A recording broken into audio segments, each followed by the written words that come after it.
রাস্তার পাশে কত নিকৃষ্ট মানুষ, চরিত্রহীন মানুষ, লম্পট মানুষ, জিনাকার ব্যভিচারী মানুষ হা করে রাক্ষসের মতো এই বেহায়া বেপর্দা নারীর দিকে তাকায় থাকে। এই মানুষরূপী এই পশুগুলাকে দেখাইবার জন্য এই নারী এই সাজগোজ করে বেহায়া বেপর্দা নিজের জীবন যৌবন, নিজের শরীর স্বাস্থ্য, নিজের রূপ রাস্তায় দেদারসে নিলামে বিক্রি করে দিচ্ছে। নাউজুবিল্লাহ।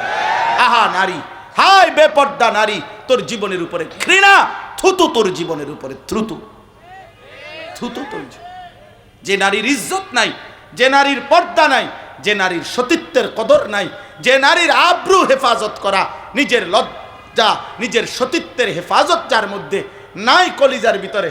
আমরা তাফসীরের মধ্যে পড়ছি পর্দা, লজ্জা, সতীত্বের হেফাজত, নিজেকে ঢেকে রাখার মানসিকতা নারীর মধ্যে পুরুষের চাইতে আল্লাহ বেশি তার সত্তাগত সৃষ্টিগতভাবে দিয়েছেন। সেইটা ছিন্ন করে যে নারী বেপর্দা হয়, যে নারী নিজের রূপ আর যৌবন, নিজের শরীর আর স্বাস্থ্য, নিজের চুল আর চেহারা মোবাইলে হোক, ইউটিউবে হোক, ফেসবুকে হোক, টিকটকে হোক, যেখানে হোক, রাস্তায় হোক, হারাম প্রেমের মাধ্যমে হোক, আল্লাহর কসম যুবক আমি তোমাদেরকে বললাম, যেভাবে নিজেকে প্রদর্শন করে সে যদি 1 কোটিবারও তোমাকে বলে আমি তোমাকে ভালোবাসি, মনে রাখবা ওই অসভ্য নারী মিথ্যা বলছে, মিথ্যা বলছে, ধোঁকা দিছে, ধোঁকা দিছে, ধোঁকা দিছে, তোকে ধোঁকা দিছে। আমার কাছে যুবক বলে, হুজুর আজকে 3 বছর ওর সাথে আমার প্রেম, বিশ্বাস করেন আল্লাহ সাক্ষী আমি ছাড়া ও কারোর সাথে কথা বলে না, আমি ছাড়া কারোর সাথে সে কোথাও যায় না, সব সময় হিজাব পরে, সব সময় হিজাব পরে, শুধু আমার সাথে ছাড়া আর কারোর সাথে সম্পর্ক করে না। এত ভালো। তো তুমি কি জুনায়েদ বাগদাদি? হ্যাঁ তুমি কি তা? তুমি বাইজিদ বোস্তামির স্বাস্থ্য ভাই বাটপার? তুমি কি? তুমি বাটপার না, তুমি ধোঁকাবাজ না। তোমার সাথে কোনো মেয়ে প্রেম করা এটা হালাল, কথা বলে না? তাইলে হারাম তো অন্যের সাথেও হারাম, তোমার সাথেও হারাম। তো তাইলে যে নারী হারাম করছে, যে নারী বিবাহ বহির্ভূত অবৈধ কোনো সম্পর্ক করছে, এ নারী একেবারে আমি তো বলছি ওই হিজাব না, আজকে 10 বছর তুমি ছাড়া কারো সাথে কথা বলে না, বিবাহ বহির্ভূত শুধু তোমার সাথে প্রেম করছে, ওই হিজাব না, ও যদি ল্যাপ কম্বলও গাও দেয় তারপরও এটা অসভ্য, অসভ্য, অসভ্য, অসভ্য নারী ছাড়া। এটা চরিত্রহীন, এটা চরিত্রহীন নারী। হয় তোমারে ধোঁকা দিবে, হয় তোমারে ধোঁকা দিবে, কষ্ট দিবে, হয় তোমারে যন্ত্রণা দিবে। বিবাহ বহির্ভূত। বিবাহের আগে এক যুবক আমাকে বলছে, আমি নওজোয়ান নিয়ে আমার জিন্দিগির কাজ সারাদিন শুনি আমি, 8 বছর হুজুর আমি জীবনে বিবাহের আগে প্রেম করলাম, 8 বছরে ও আমার কোনো ভুল ধরে নাই, আমিও তার কোনো ভুল দেখলাম না, বিবাহ করলাম 6 মাসের মাথায় হুজুর তার সব কিছু আমার ভুল মনে হয়, আমার সব কিছু তার কাছে ভুল মনে হয়। এর নাম দুনিয়া, এর নাম দুনিয়া আব্বা। মোবাইলের নর্তকী আর বাস্তবের বিবি এক কথা না। রাস্তার বেহায়া নারী আর বাস্তবে তোমার স্ত্রী এক কথা না, এক কথা না। ওই যে কারুনের ঘটনা আপনারা জানেন না? মুসা আলাইহিস সালামের জামানার আল্লাহ তাআলা বলছেন, এ কারুনের ঘটনা আছে সূরা কাসাসের মধ্যে 20 নম্বর পারা 28 নম্বর সূরা। তো ওইখানে আছে যে কারুন সে আল্লাহ তাআলা বলছেন আমি তাকে এই পরিমাণ সম্পদ দিয়েছি, মা ইন্না মাফাতিহাহু লাতানু বিল উসবাতি উলিল কুওয়া। আমি আল্লাহ কারুনকে এত সম্পদ দিয়েছি যে সেই সম্পদের যেই ধনভাণ্ডারের চাবির বোঝা বহন করতে গিয়ে 70 জন তাগড়া শক্তিশালী যুবকের পিঠ বাঁকা হয়ে যায়।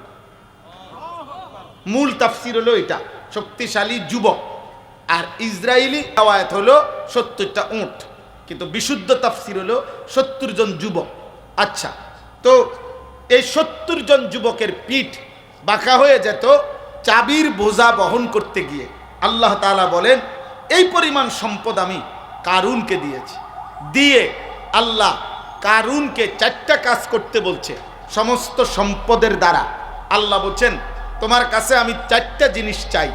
1, ওয়াবতাগি ফীমা আতাকাল্লাহুদ দারাল আখিরা, সমস্ত সম্পদ উপার্জন দ্বারা প্রথম তুমি আখিরাতের ঘর জান্নাত তালাশ করো। কি তালাশ করো? দুই, ওয়ালা তানসা নাসীবাকা মিনাদ দুনিয়া, তোমার দুনিয়ার বৈধ হালাল প্রয়োজন ভুলে যেও না, দুনিয়ার হালাল প্রয়োজন পূরণ করো। তিন, ওয়া আহসিন কামা আহসানাল্লাহু ইলাইকা, আমি যেমন তোমাকে অনুগ্রহ করে অনেক সম্পদ দিয়েছি, যাদেরকে আমি আল্লাহ দেই নাই তুমি তাদেরকে সাদাকা করো, দান করো। চার, ওয়ালা তাবগিল ফাসাদা ফিল আরদ, কোন অবস্থাতেই একটা সম্পদের একটা কানা করি দ্বারা গুনাহ হইতে পারে, নাফরমানি হইতে পারে, জমিনে বিশৃঙ্খলা হইতে পারে, আল্লাহর অবাধ্যতা হইতে পারে, এমন কাজ করো না। একটা একটা টাকা দিও না। আল্লাহ বলেন এই চারটা কাজ। এরপরে আছে কারুন মূসা আলাইহিস সালামের মাধ্যমে জবাব দিছে, মূসা তোমার আল্লাহকে বলিও আমি আমার এই সমস্ত ধনভাণ্ডার সম্পদ সম্পূর্ণ আমি আমার বুদ্ধি বিবেচনা মেধা আমার যোগ্যতা দিয়ে উপার্জন করেছি, সেখানে আল্লাহর কি? আল্লাহর কি? পরিশ্রম করলাম আমি, রোজগার করলাম আমি। আল্লাহ তাআলা বলেন আওয়ালাম ইয়ালাম আন্নাল্লাহা কাদ আহলাকা মিন ক্বাবলিহি মিনাল কুরুন মান হুয়া আশাদ্দু মিনহু কুওয়াতান ওয়া আকসারু জামআ, হায় কারুন, সে কি জানে না আমি আল্লাহ তাআলা তার চাইতে বেশি সম্পদ, বেশি শক্তিশালী অগণিত জাতি গোষ্ঠী ব্যক্তিকে ইতিপূর্বে আমি আল্লাহ ধ্বংস করে দিয়েছি। তুমি এটা কি বললা কারুন? তুমি এটা কেমনে বললা? তুমি কামাই করছো, আমি দেই নাই? তো আল্লাহ তাআলা বলেন এই যে দেখেন এই কথাটা যেটা বলার জন্য, ফাখারাজা আলা কওমিহি ফি জিনাতিহি, কারুন প্রতিদিন অত্যধিক পরিমাণ সাজ সজ্জা করে একদম বীরত্ব বাহাদুরি করে অহংকার করে জমিনে বের হইতো, বিশাল বড় বহর নিয়া, বিশাল বড় অহংকারী বেশ ভূষা লেবাস পোশাক চলাফেরা নিয়ে। তখন ক্বালাল্লাযীনা ইউরিদুনাল হায়াতাদ দুনিয়া ইয়া লাইতা লানা মিছলা মা উতিয়া কারুন, দুনিয়ার নাফরমান, দুনিয়া লুবি, সম্পদ লুবি, শুধু দুনিয়ার চাকচিক্যে মোহ যারা, তারা আফসুস করতো আর কারুনের দিকে তাকাইয়া বলতো হায় কারুনের সমপরিমাণ শৌর্য বীর্য অহংকার সম্পদ ক্ষমতা প্রভাব এটা যদি আমার হইতো, আমার হইতো, এই আফসুস করত, আফসুস করত। এরপরে একদিন, লম্বা কথার জন্য আমি কমায় বলতেছি, আর একদিন যখন আল্লাহ তাআলা তাকে চূড়ান্ত আযাব দিয়ে জিন্দা তার ঘর সম্পদ ধনভাণ্ডার সহ মাটির নিচে দাফন করে দিল, তখন আল্লাহ বলেন ওয়া আসবাহাল্লাযীনা তামান্নাউ মাকানাহু বিল আমস ইয়াকুলুনা ওয়াইকা আন্নাল্লাহা ইয়াবসুতুর রিজকা লিমান ইয়াশাউ মিন ইবাদিহি ওয়া ইয়াকদির লাউলা আমান্নাল্লাহু আলাইনা লাখাসাফা বিনা। আল্লাহ বলেন পরের দিন যখন সবাই দেখলো কারুন তার সম্পদ সহ ধ্বংস হয়ে গেছে, তখন গতকালকে যারা আফসুস করত তারা বলতো হায় আল্লাহ আপনার কি পরিমাণ দয়া ইহসান, আমরা যদি তার মতো হতাম তাহলে আজ তো আমরাও ধ্বংসপ্রাপ্ত হয়ে যাই। এই কথাটাই বলতে চাইছি। ওয়াই কাআন্নাহু লা ইউফলিহুল কাফিরুন, নাফরমান পাপী বেঈমান কোনোদিনও সফল হয় না। অতএব আজকে যারা তোমরা কিশোর ভাই, জওয়ান ভাই, অনেক নওজোয়ান, তোমরা, আমরা তোমাদেরকে ইসলাম পেশ করছিলাম, আমরা তোমাদের সামনে কোরআন পেশ করছিলাম, আমরা বলেছিলাম নবী সাল্লাল্লাহু আলাইহি সাল্লামের চুল, চেহারা, লিবাস, পোশাক, আখলাক, আচরণ এটা শ্রেষ্ঠ, এটা সুন্দর, এটা সৌন্দর্যময়। তোমরা প্রত্যাখ্যান করে আজকে ইউরোপের কোনো বেঈমান, আমেরিকার কোনো বেঈমান, ফুটবল খেলোয়াড় কোনো কাফের, ক্রিকেট খেলোয়াড় কোনো কাফের, দুনিয়ার কোনো পাপী, কোনো সিনেমার নর্তকী, কোনো সিনেমার নায়ক, দুনিয়ার অল্প কিছুদিনের সম্পদের বিলাসী কোনো বেঈমান নাফরমান পাপীর রঙ্গে ঢঙ্গে চুল, চেহারা, চলাফেরা, জীবন জীবিকা, আচরণ, নিজেদের সাজগোজ যারা সাজাইতেছ, আল্লাহর কসম, রব্বে কাবার কসম, এই গোলাম আনিসুর রহমান, আমি তোমাদেরকে বললাম তোমরা ব্যর্থ হবে, লজ্জিত হবে, অপমানিত হবে, অপমানিত হবে দুনিয়াতেও আখিরাতেও। আমি বলে গেলাম।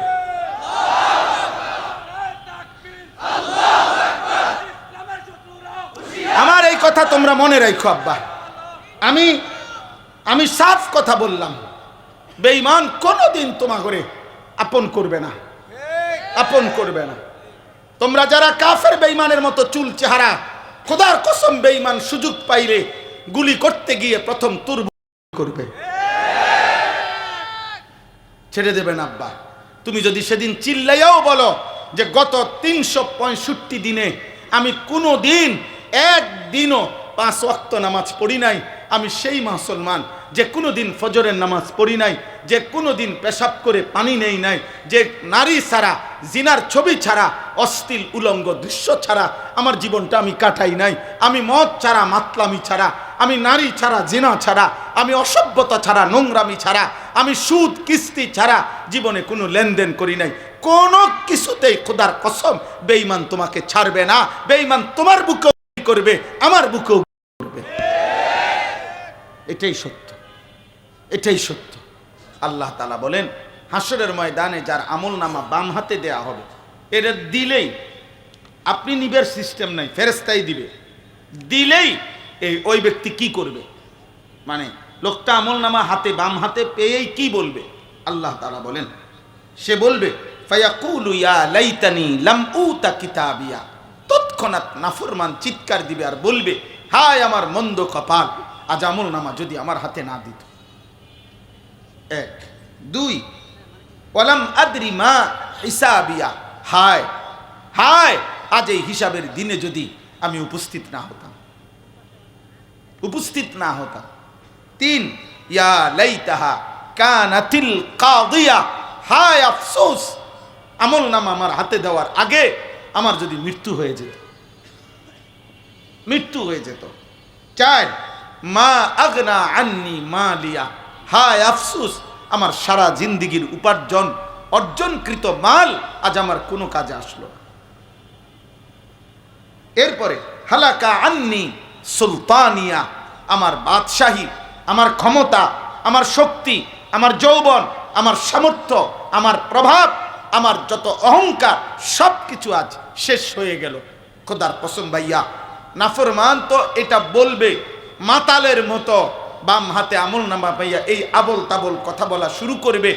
তখন আল্লাহ বলবেন যে এরপরে শব্দ দেখেন খুজুহু ফাগুল্লু, আল্লাহ বলবেন ফেরেশতা ওরে ধর, বেঈমান রে ধর, তারে ধর, তারে ধর।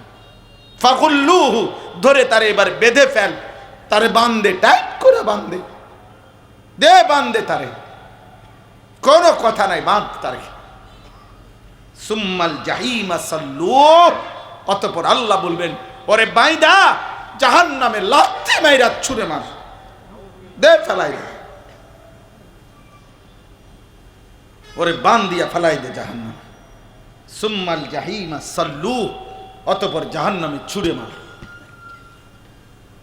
তুমি যদি বলো যে এটা কোরআন, দোস্ত এটা কোরআন শরীফ, এটা আজকে একদিন না 1450 বছর ধরে বন্ধু শত্রু সবার কাছেই এটা নিখুঁত সঠিক তথ্য, এটা প্রমাণিত।